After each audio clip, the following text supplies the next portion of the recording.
Civil ಪ್ರಕರಣದಲ್ಲಿ ಮುಧೋಳ್ ಪೊಲೀಸರ ಹಸ್ತಕ್ಷೇಪದ ಆರೋಪವೊಂದು ಕೇಳಿಬಂದಿದೆ.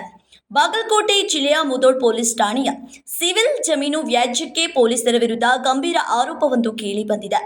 ಜಮೀನು ಖರೀದಿಸಿ ಹೊಲಕ್ಕೆ ರೂಪಾಯಿ ಮಣ್ಣು ಹಾಕಿದ್ದ ಅಶೋಕ್ ಕಾಂಬ್ಳೆ ಅವರಿಗೆ ಸೇರಿದ ಜಮೀನಿನ ಮಣ್ಣನ್ನು ವಾಪಸ್ ತೆಗೆದಿರುವ ವಿಚಾರಕ್ಕೆ ಸಂಬಂಧಿಸಿ ವಿವಾದ ಉಂಟಾಗಿದೆ. ಈ ಪ್ರಕರಣವು ಸಿವಿಲ್ ನ್ಯಾಯಾಲಯದ ವಿಚಾರಣೆಯಲ್ಲಿ ತೋರಿಸಲಾಗಿದೆ. ಆದರೂ ಮುಧೋಳ್ ಪೊಲೀಸ್ ಠಾಣೆಯ ಪ್ರಕರಣದ ಎಎಸ್ಐ ಆಗಿರುವ ಡಿಆರ್ ಮಾದರ್ ಅವರು ಹಸ್ತಕ್ಷೇಪ ಮಾಡಿದ್ದು ರೈತನೊಂದಿಗೆ ಅವಾಚಕ ಪದ ಬಳಕೆ ಮಾಡಿದ್ದಾರೆ ಎಂಬ ಆರೋಪವೊಂದು ಕೇಳಿಬಂದಿದೆ. ಠಾಣೆಯ ಎದುರೇ ಎಎಸ್ಐ ಆಗಿರುವ ಡಿಆರ್ ಮಾದರ್ ಅವರು ಅಶೋಕ್ ಕಾಂಬ್ಳೆ ಹಾಗೂ ಅವರ ಕುಟುಂಬದ ಸದಸ್ಯರೊಂದಿಗೆ ಕೆಟ್ಟ ಪದಗಳಲ್ಲಿ ಮಾತನಾಡಿದ್ದಾರೆ ಎಂದು ಕುಟುಂಬದವರು ಆರೋಪಿಸಿದ್ದಾರೆ. ಈ ವೇಳೆ ಪಿಎಸ್ಐ ಸಮ್ಮುಖದಲ್ಲೇ ಅವಾಚಕ ಶಬ್ದ ಬಳಕೆಯಾಗಿದ್ದು ಯಾವುದೇ ಕ್ರಮ ಕೈಗೊಳ್ಳದೆ ಎಎಸ್ಐ ಪರವಾಗಿ ನಿಂತಿದ್ದಾರೆ ಎಂದು ಆರೋಪಿಸಿದ್ದಾರೆ. ಮಫ್ತಿ ಡ್ರೆಸ್ನಲ್ಲಿ ಹೊರಗೆ ಕರೆದು ಗಲಾಟೆ ನಡೆಸಿ ಠಾಣೆ ಎದುರೇ ಅವಾಚಕ ಪದ ಬಳಕೆ ಮಾಡಿದ್ದಾರೆ ಎಂದು ಅಶೋಕ್ ಕಾಂಬ್ಳೆ ಸಹೋದರರು ಆಕ್ರೋಶ ವ್ಯಕ್ತಪಡಿಸಿದರು.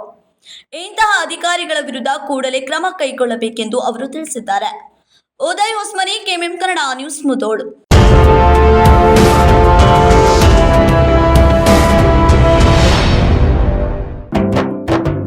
जले दीप अंगना में होगी रोशन दुनिया, पलकों तले छा जाए चांद तारों का साया, रंगोली में खिले रंग खुशियों के भी तराने, तन मन झिलमिल जाए हर पल होंगे सुहाने, ये अटूट बंधन खिले हर आशियाना, रंग वस्त्रों का खजाना, मन भाए आराधना.